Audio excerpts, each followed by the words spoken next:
Hindi ng init ng araw, sobrang tindi ng init, oh. Alas 2 ng tanghali, sobrang tindi ng init, guys. Nakikita nyo naman, diba? Sobrang init. Ay, talagang pasuka dyan pag nasa labas ka. Kaya wala akong makikita nasa labas, eh. Kasi sobrang tindi ng init ng araw. Nakakapasok. Sobrang tindi ng init ng araw, diba? Kita nyo naman, ang tingkad-tingkad ng araw. Sino kaya may gusto lumabas? Kahit ako, yung ko lumabas, eh. Init-init pa naman yun, lalabas. Ay, di sinog ka. Ay, naku.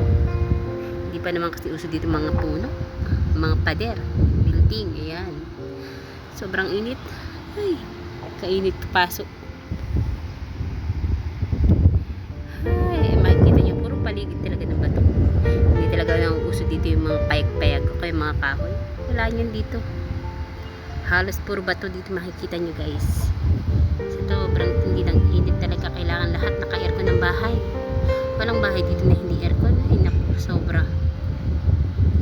Talaga magpapags ka kapag hindi ka naka-aircon. Ay, kaya lahat dito naka-aircon, kadalasan talaga lahat nakasasakyan. Kasi sino ba namang hindi mag-aircon siya? Sobrang tindi ng init ng araw na yan. Lahat nakapader. Ay,